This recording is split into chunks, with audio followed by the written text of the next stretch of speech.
Pada game kali ini kita akan belajar memahami bagaimana kekuatan dari sebuah pion bebas. Game yang akan kita ulas adalah game antara Daniel Dubow melawan Visi Anand di kejuaraan dunia catur cepat tahun 2015. Dubow memulai permainan dengan D4, dibalas kuda F6 setelah C4, E6. Anand mempersiapkan Nimzo Indian Defense, namun dengan dorongan pion G3, Dubow membawa permainan menuju pembukaan Katalan, pembukaan kesukaannya. Anand langsung mendorong D5, dibalas kuda F3, setelah itu gajah E7, kemudian gajah G2. Dengan demikian, tidak terjadi pertukaran pion di petak center. Varian ini adalah varian Katalan tertutup. Anand rokade, begitupun dengan Dubow. Kemudian pion makan pion. Dijawab menteri C2 mengancam pion, dan Viswanathan Anand mendorong A6, membiarkan Dubow mengambil pion. Akan tetapi, Dubow lebih tertarik untuk membawa bentengnya ke petak D1. Kemudian Anand mendorong B5 sehingga pion C menjadi terjaga. Lalu kuda E5, ancaman pada benteng. Ini dibalas dengan C6. Jika kuda makan pion lalu kuda makan kuda, maka setelah gajah makan kuda, benteng ke petak B8. Hitam punya pion mayoritas di sayap menteri yang cukup menakutkan. Oleh karena itu, di posisi ini Dubow tidak gegabah untuk makan pion C. Dia mendorong B3, bermaksud merusak struktur pion di sayap menteri. Olehnya itu, pion makan pion, pion makan pion. Selanjutnya, gajah fianchetto. Di posisi ini, Dubow menantang pertukaran gajah petak gelap. Langkah ini adalah langkah yang sering dimainkan oleh Dubow pada pembukaan Katalan. Dubow dengan sengaja mempercepat pertukaran gajah petak gelap. Anand membalas dengan kuda D5, lalu gajah ditukar menteri makan. Selanjutnya, kuda berkembang ke petak D2. Kuda D7, tantangan pertukaran kuda dimakan saja oleh Dubow dan menteri makan kuda. Selanjutnya kuda E4. Kuda ini akan melakukan forking pada gajah dan juga menteri. Anand merespon dengan A5 dan kuda masuk. Setelah menteri C7, E3. Dubow tidak buru-buru makan gajah. Kemudian benteng A7, persiapan menyusun benteng. Kuda mundur ke petak D3. Persiapan untuk mendorong E4. Setelah benteng disusun, E4, kuda mundur, dan D5, langkah yang sangat penting untuk membongkar pertahanan lawan. Jika hitam bermain autopilot dengan asal makan pion, maka setelah pion makan pion, kuda makan pion, ada balasan gajah makan kuda. Setelah pion makan gajah, menteri makan menteri. Hitam langsung kalah kualitas. Itulah mengapa dalam catur tidak boleh asal makan. Olehnya itu, Visi Anand mendorong A4, menantang pertukaran pion B, dijawab pion makan pion, benteng makan pion, benteng makan benteng, benteng makan benteng. Setelah itu, D6. Terlihat Dubow seperti mengorbankan sebuah pion. Namun jika dimakan, ini adalah pion beracun yang membuat hitam kalah satu perwira. Olehnya itu, menteri ke petak B6. Sekarang pion D menjadi pion bebas, dan kita akan melihat sebahaya apakah pion ini.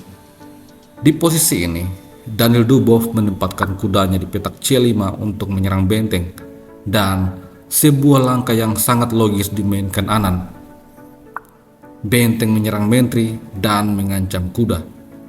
Namun, langkah ini adalah sebuah kesalahan karena Dubow punya pion bebas. Dia kemudian mendorong D7. Jika hitam mengambil menteri, maka pion akan promosi. Setelah menteri makan menteri, benteng makan menteri, backrang mat akan terjadi. Meskipun kuda menutup skak, benteng makan kuda, dan skak mat.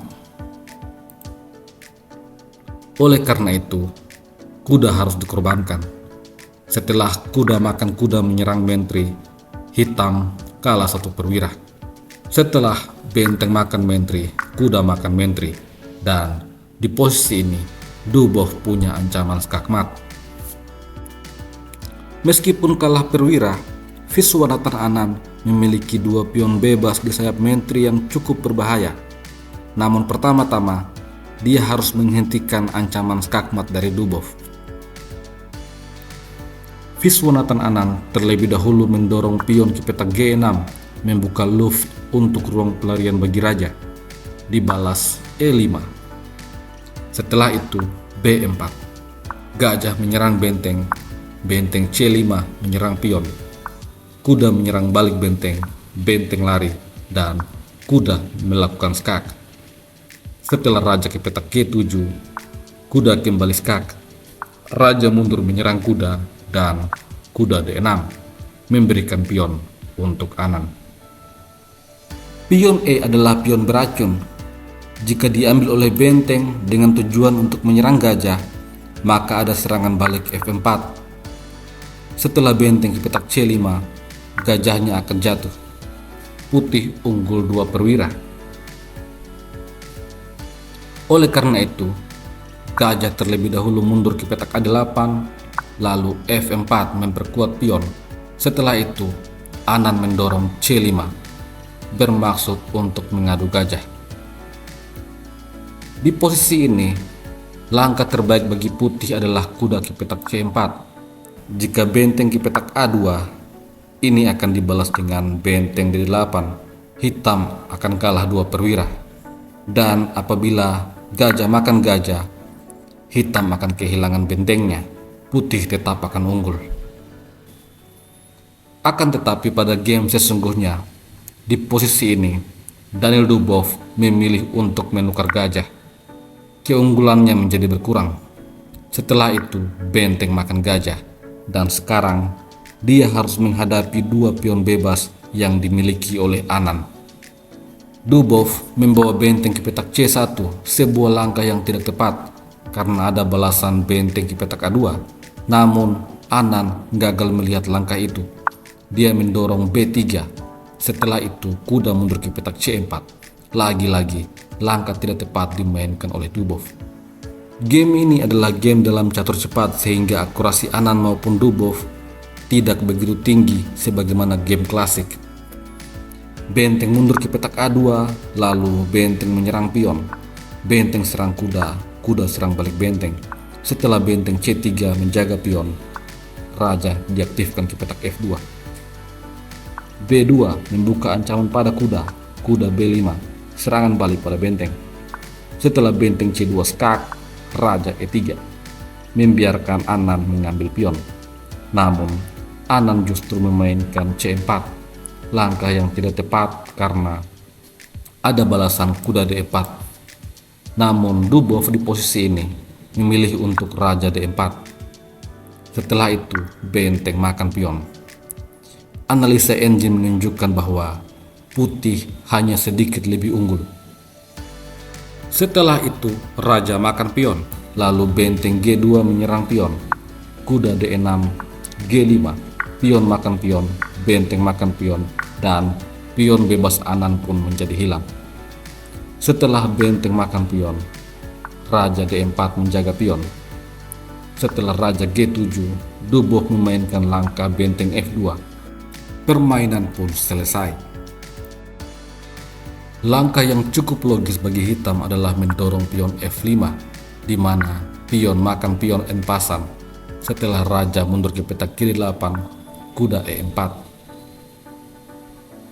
Kalaupun benteng ke petak D5, raja E3, raja F8, dan benteng menyerang pion. Pion H5, benteng B2, pion H4, benteng B7, dan Jika benteng ki petak H5 mencoba untuk mengawal pion promosi, maka posisi ini adalah skakmat dalam 11 langkah. Putih punya balasan kuda ke petak D6. Jika pion langsung didorong, maka benteng B8. Skakmat pun terjadi.